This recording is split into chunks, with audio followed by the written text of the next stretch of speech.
Welcome back to the Waves Business Coaching Podcast.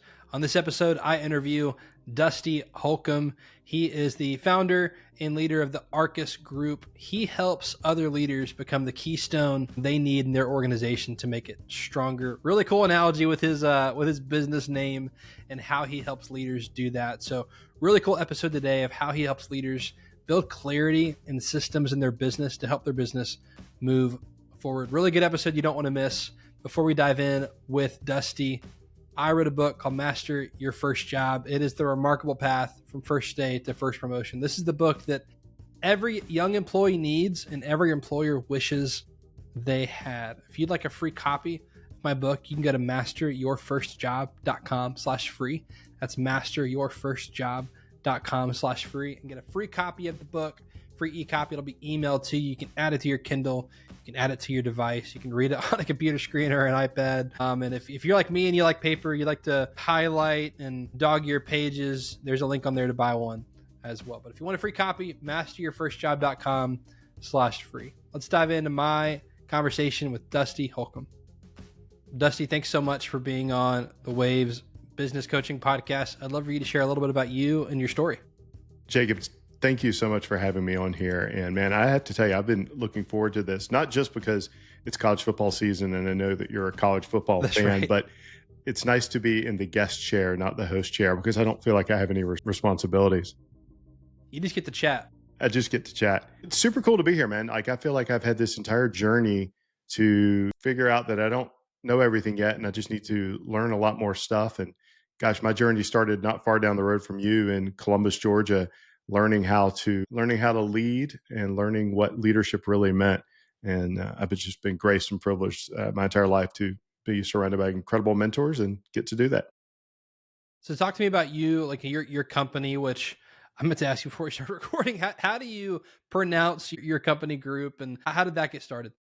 Yeah. So a little bit about me, my background. I grew up as I said, in Georgia. My dad was a University of Georgia extension agent. And so grew Okay. up serving farmers. And along that journey, we were homeschooled. And so I learned to learn. In fact, that became one of my passions, is learning how to read and just being curious about tons and tons of things, knowing I didn't know everything. And so I spent most of my professional career, on the corporate side of the house. I went to undergrad, got a business degree, got my MBA at Auburn, and always with a passion to serve others. My personal mission statement has been to empower and enable success for others. And I was able to do that on the corporate side of the house for 28 years. I was president or CEO for the last 15 years of my corporate career. And when that ended, when I exited my last organization in April of 2024, I had another decision to make. I had a decision: I could go be a CEO again, or I could pursue my passion, which is entrepreneurship, helping others. And, I think I've always been an entrepreneur, even from the time I was 11. And so I just took a 30-year gap, maybe 40-year gap between those entrepreneurial ventures. And now what we do is we enable and empower leaders to unlock their own potential. And that's just my personal mission. It's my personal passion. And I've been the benefit of incredible mentorship, coaching, and gifts along the way. And I just know there's a better way so that leaders can navigate the challenges that are in front of them without feeling like they're alone. And how do you print? Is it Arcus Group?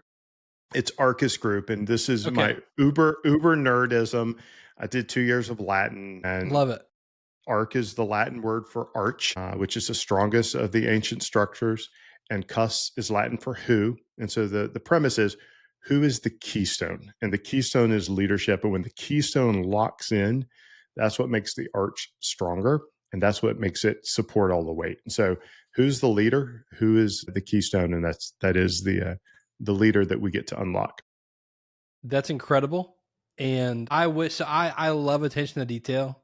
And I think 99 times out of 100, I have attention to detail with that kind of stuff when I name stuff. For example, my college football podcast, The Extra Point, it's like the color scheme is like goalpost gold. Nice. I'm like, oh, like that's the logo has a little, field goal in it. And like a lot of attention to detail was put into that. Waves was available and sounded cool when I was looking at URLs. And so people ask me like, so what's the meaning, behind waves? And I'm like, I need to make up. So I've heard lots of other good reasons for why Wave sounds good for business, but nothing as cool as Arcus Group. That's really cool. Well, And the logo's sick too. With like I see the arch and the person and the key stem. I'm like, that's incredible. I'm a nerd, and if you knew the amount of back and forth times I went with my art designer on the logo and tuning it to get just right. I've always been in corporate branding. Like I did a long time with a Yep. top 5 national brand. So branding matters so much to me, and it's the little details. And yes, I nerd out over that and pay attention to the hex color codes, and it drives people crazy. But you got it right. I'm That's right. I'm the same way. I even as like a team member at Chick-fil-A, I can still tell you that the official Chick-fil-A red hex code is DD0031. Like I just know it. I'm like, it's got to be right. It's got to be the right font. Chick-fil-A to primary and secondary font. I'm like, if anyone puts out anything in Arial like that, this is gonna be a problem. Yes. Amen. 100%. The fonts must match. I have killed entire PowerPoint presentations before, right before game time, because the fonts weren't right. Got to get it right, man. The details matter. Have you taken Working Genius? Are you Yeah, familiar with it at all? I have. Yes, very much so. Is Tenacity one of your No, it's one of my working frustrations. really? Oh yeah. Okay. I am. I love Working Genius. I use it with our leadership teams actually because I think it does a great job creating visibility to how meetings happen. That's what I love about it the most. Yes. But I'm a galvanizer, number one, and a discerner. So like Okay. I get after those two things, and then I enable. But tenacity, I can do it for little bits of time. But man, if I have to do it every day, shoot me now. I love so it's more I expect it from others more than I want to do it myself. Like you better get the fonts right. It's got That's to be right. great. I just can't be the one getting it right day after day after day I after hear day. you. That connects. See, I don't mind doing it either. I'm W and T, so I've Mm. got the wonder and the tenacity. Very very interesting combo there. Creates a lot of personal conflict with me. Or I love to dream and I got to get stuff done, and those two things don't always go hand in hand. That's why we need the people in the middle to help. That actually Um, sounds really cool. So before we dive in further, because I want to hear more about what you teach and like how you help leaders. I read a book called Master Your First Job. I'd love to know. You said 11, so I'm curious. What was your first job, Dusty? My first job, my brother, who was 8, and I had a little company that we called D&G Landscaping because, we were not very creative at that point. It was Dusty and Grayson Yeah, landscaping, perfect. but we had contracts, man. Like we had contracts with the local historical preservation society in Columbus, Georgia, to do maintenance of their little parks, and we would go out every 2 weeks. And like we were scraping, to pay for our hobbies and hunting and fishing and karate Yeah. and all these things. So we had contracts. It was a big deal when we signed our first contract because it was a 1-year term. I was 11. Like I had no idea what the heck was going on, but dad was coaching us. And that was my first gig. I hate yard work to this day. That's amazing though. And like you said, you've been an entrepreneur for years. I mean, that's 100% entrepreneurship right there. What was your first W-2 job? First W-2 job was in a men's clothing store, and I was hired as a stock boy. I was 16. It was like 4 days after my 16th birthday. Okay. I within 6 months I became the number one salesperson, and I don't say that like because I was that great, but it was because I was relentless about learning. And what I loved about that job, in fact, the single best lesson I ever learned from that job, probably in any single job in my entire career, was it doesn't matter about you. It's about the customer. What is the customer coming in to need? What is it that they're coming in to look for? And serve them. If you serve the customer, you can be the number one person in sales. So I was very focused very quickly. I had great mentors who said, like, just ask them what they want and then find it. Don't sell what you want to sell what they need. And man, it worked. I'm certified through the Story Brand organization, and I mean that's the whole mantra is the customer's the hero. Hmm. And I love that. Don tells a story about he wanted to buy a new car, and I mean he's walking in with cash to buy a Mm. new car, right? And like goes to one place, and they're trying to show him every which thing, and he's frustrated because he had a car break down. Goes to a different dealership, and he's like, "Hey man," first question was like, "What do you not like about your current car?" And he's like, "Honest with," he was like, "I need a car that starts, is like easy to get into, and really comfortable to drive." And the salesman was like, "So what you're looking for is a car that starts is really comfortable, easy getting in and out of, like easy to drive. He was like, let me show you one. And that was it. It's just make your customer the hero, figure out what they want, go find it for them. Very simple. And learning that at 16, I wish I would have learned that at 16. That's got to be huge. It was huge. And, it became really interesting to me. I didn't realize any of this stuff at the time, right? But years later, I realized how important it was when customers would come back and ask for me.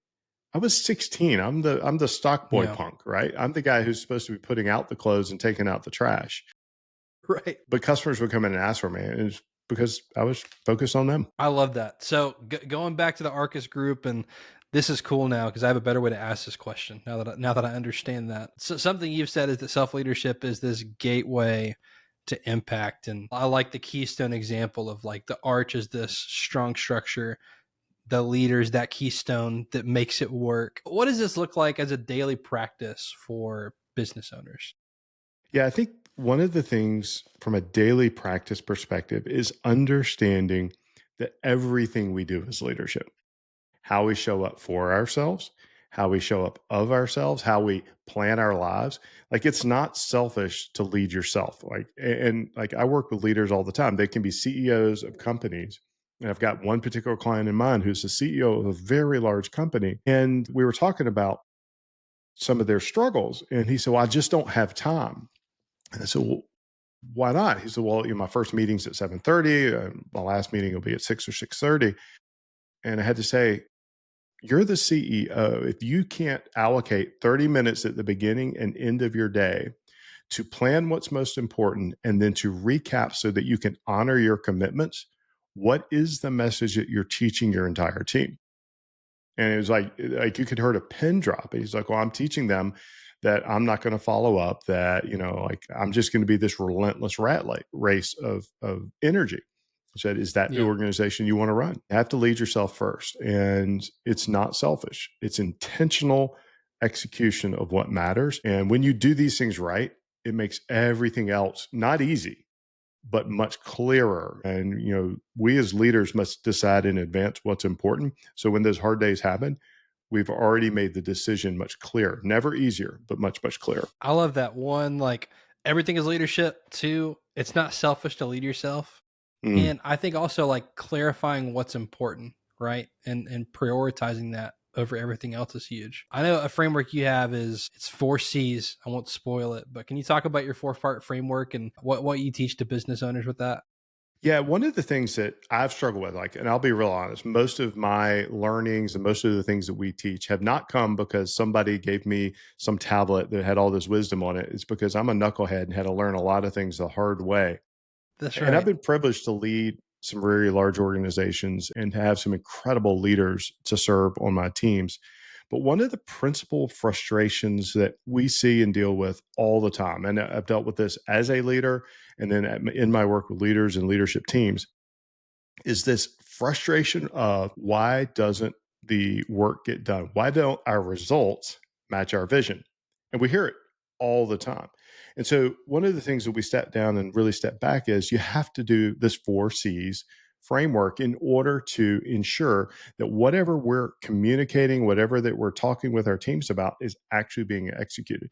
And the first step is where almost all the problems come up. We always hear about it through the lens of, hey, the results don't match this, what our vision is. It's never a results problem. It's always a clarity issue. Number one, clarifying expectations. And you would be amazed at how many times leaders aren't clear for themselves what they want.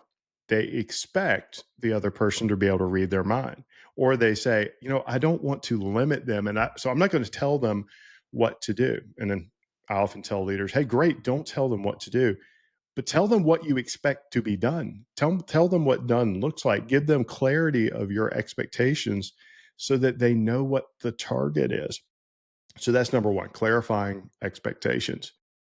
Number two, and this one again, I see this go sideways all the time. These are really simple things, Jacob. But they're so often overlooked. Create a system of measure. What is it that we're going to measure? How is it that we're going to align these expectations? How will we know if we made progress? Because if I'm thinking this is measured in weeks and you're thinking this is measured in days, we've got a problem. We've got a gap here. So our job as leaders is to eliminate ambiguity. Like we need to just smash out ambiguity of expectations, smash out ambiguity of measures, the system of measure. And the third C is creating a culture of coaching and training, inviting the conversation. And that's where the magic really happens. Because if we have alignment and we know exactly how we're measuring progress, now we've made it a two-way dialogue to get leaders coming in and saying, hey, we're off target, boss. Here's what I'm thinking about. Here's how I plan to get us back on track, or here's where I need help. That third C is so important. And the fourth C is where everybody wants to go. And it's around a culture of accountability. But I always tell folks, accountability is not something we do to someone. Accountability is nothing more than the honoring of commitments. And there's two types of commitments. There are commitments people have made to us as leaders. And that's what we want, right? We want this organization where everyone is self-accountable and they hold themselves to their commitments. And we think about that as all we have to do as leaders is get the right people and they'll be accountable. What we fail to recognize is we as leaders have made a commitment to them that if they don't perform, if they don't follow up, if they don't raise the flag, that we're going to. And that's where I see so many leaders go sideways is they don't honor their commitment because they don't view it as a commitment. They view it as something that they've done to someone, not a commitment they've made for someone. I will follow up on this. And that's where the 4 C's really come into play is if you can get clarity, you can create a system of measure, coach and train, and create a culture of accountability, a culture of commitment.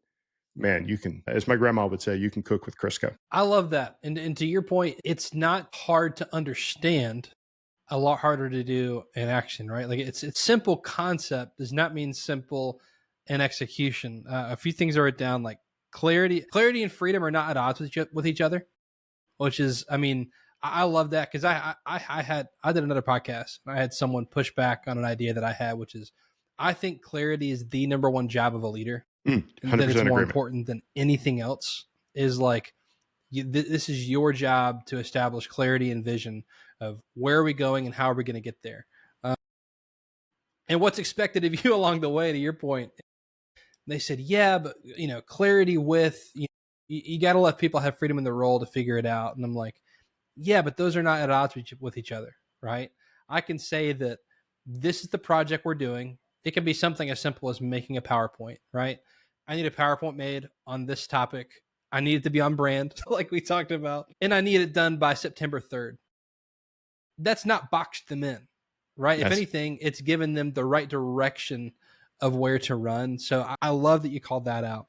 Well, I think just to pile on there with you, you're clarifying the outcome. What most people spend time trying to figure out is they don't want to limit someone. They're too focused on clarifying how the work should be done. The greatest leaders don't spend their energy on clarifying how. They spend their energy on clarifying the expectation. What is the outcome? The what by when, not the how. And that's where you really start getting into real empowerment. Absolutely. And I mean, more clarity, a system to measure, that's more clarity. That's all it is, right? Is, I think it would be dumb of a leader to, especially large projects, right? Of like, we're going to get here by end of year and you have no system to track it throughout. You get to November and realize you're 6 months behind on something that you could have realized in February where the problem started if you had a system to measure. That's more clarity from you as a leader.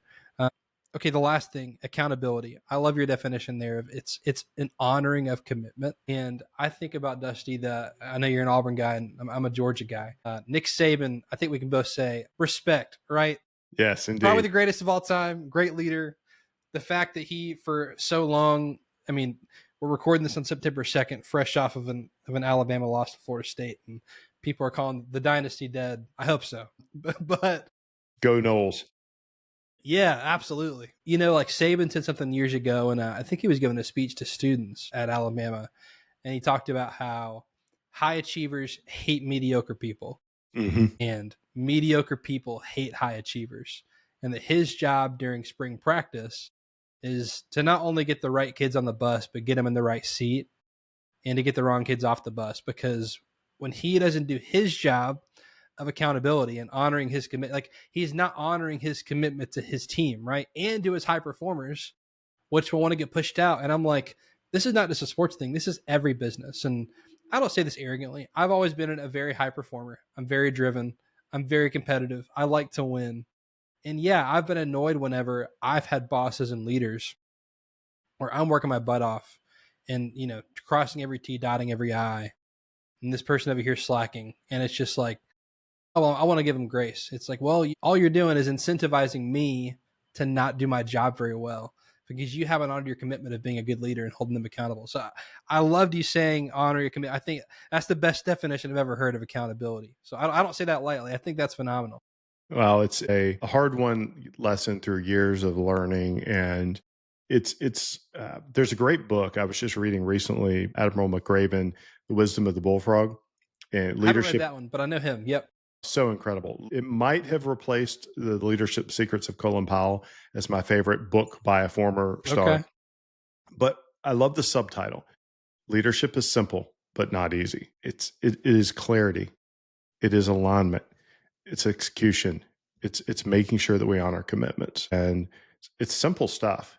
Man, it's not easy. So something you talk about is that leaders, in the spirit of leadership is simple but not easy. You say great leaders repeat themselves so much that they echo. Why does that matter? And why is repetition a good thing? Because I agree with you, but talk about that more. How does repetition help create that clarity? Well, if you go back to what we were talking about a minute ago, where when you're in sales, it's not about you. Like leadership lesson 101, it's not about you. And so what happens is when we think something in our head and we say, this is the vision, and we've said it, we expect everyone to know it, understand it, because we've said it one time. But what we haven't done is we haven't invested all the energy to connect all the dots. And so when we're tired of talking about it, when we are sick of it, when we're going, oh my God, I cannot believe we're talking about the vision or the mission or whatever it is, it's only starting to sink in. In fact, you know that the message has landed when it echoes, when you don't have to talk about it. And when I would do town halls, or when as a CEO, when I would meet with everybody in the company, and I would do this every quarter, and we would do town halls, they knew within a couple of meetings that Dusty was always going to talk about three things. He was always going to talk about our purpose. He was always going to talk about our vision, and he was always going to talk about our plan. Like purpose, vision, and plan. Purpose, vision, and plan. Like they see me in the halls, they knew that conversation was coming. And I was saying it not because I was slow-witted and not able to keep up with it, but because I knew that if I said it and said it and said it, that people would go, oh, this isn't going to change. These are the things that are really, really important. This is what matters. This is where we're going. And it's that consistency.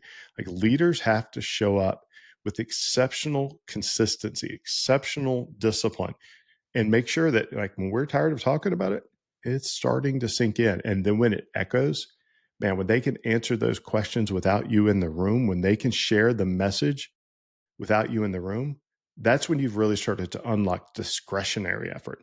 And that's what's so powerful as a leader, is when you have discretionary effort unlocked by those folks who are doing the work, taking care of the customer. They're making better decisions than you were or you could in their role, because they have more context. They're closer to the customer. They have more knowledge and insight, and they're doing them in alignment with the things that matter most at an organizational level. So that's why I say it, and that's why I repeat it, and that's why I teach it. Well, and you said a big word there, which is alignment, right? It's especially, everyone's got a complex organization, right? If you've got more than just you working for you, it's all of a sudden complex, right? And so, Absolutely. and everyone's specific tasks may look extremely different, right? Someone working in HR and accounting are doing very different jobs, but by you repeating that, you said purpose, vision. What was the third one? The plan. The plan. I'm like, how we're doing it. You're repeating it. It creates this alignment of, yes, I'm doing accounting and I'm helping keep our books clear, but here's why we're doing it. Here's where we're going. And here's what the company's going to do this year. And I know my role in that, because like you said, I think leadership, I go back to clarity is number one. Leadership is repetition. It's repeating stuff. And when I say this example, let me clarify, people are not toddlers, but my 3-year-old, to lead her well, I've got to say stuff 20 times in a row within 10 minutes for it to get in her head. And, leading a company's not like that. But like you said, like if it's not repeated, it's not important. And so you're clarifying to them, no matter what, this is what's most important because I'm saying it a lot. And it might be annoying, but if I go around and ask your former company or your current company, like, hey, what's most important to Dusty? And this is the activity I do with the business owners I work with. Of go ask your entire leadership team, what's the 3 most important things to you right now, and see how many different answers you get. And if they're different, you got to start repeating it, like you talked about, which I think that's huge. And I bet in the groups you've worked with, they could name like you said, Dusty's always going to talk about our purpose, our vision, and our plan. And I'm like, well, that's an organization that's going to do big things because they know exactly where they're going, how they're going to get there, and why they're doing it. Yeah, it's interesting. I teach and fell into these questions myself years ago. There's 5 questions that a leader must be able to ask and answer of themselves and enable every person in their organization to ask and answer. Question number 1, why are we here? What's our purpose beyond making money? Question number 2, what's our vision? Where are we going? Question number 3, how are we going to get there? Those are the first 3 that we just spoke of. Questions 4 and 5 are where I would say 90% of organizations fall flat. Question number 4, where do I fit in?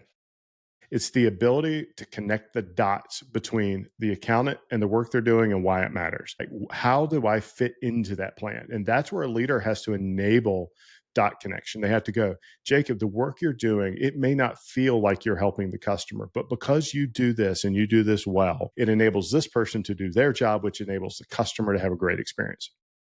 That's question number 4. And the last one, what's in it for me? And that one, anytime I say that, people go, oh, well, that's the money question. No, it's not. Money is part of it. Financial rewards can be part of it.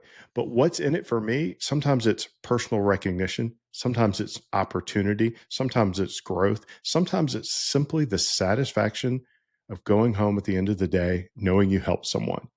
And when companies get the ability to connect those dots for their people, for those last 2 questions, and they can answer them, man, that's when the magic really happens. That's when you see an organization gets this momentum that just can't be stopped. I'll brag on my former employer here with Chick-fil-A. Like I've said, one of the reasons Chick-fil-A is so good is they can help a 16-year-old figure out where their gear fits in what they're doing. Because I remember me at 16, and then as I grew in the restaurant, I would coach other leaders to do this is, how can I help Chick-fil-A's vision be the world's most caring company? Their mission statement is to glorify God by being a faithful steward of all that's entrusted to us and to have a positive impact on all who come into contact with Chick-fil-A.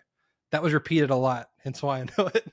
I'm like, okay, but I've got this, team member, and in that business, it's like maybe they're part-time working 15 hours a week. How can I actually get them to buy in? And to your point, connecting those last 2 dots, it's they have how do we do that? A third question, which is by winning hearts every day. And it's like, well, what does that actually look like? And it's broken down into 4 areas. It's a clean and safe environment. It's great food. It's fast service. It's hospitality. So I can tell someone, hey, yeah, I know it just looks like you're boxing waffle fries and they're really good, but like this is a part of our great food is like you having a quality, and you're helping us with fast service. And like you get to make someone's day when maybe they have a 30-minute lunch and they're in a hurry and they're going to come through our drive-through quickly and they're going to get hot waffle fries. And like, that's going to, you know what I mean? It's like, don't you love when you're hungry and like they're fresh and they're hot? It's like, that's what we get to do for somebody. So I love that. And I know you talk about being a dot connector as well.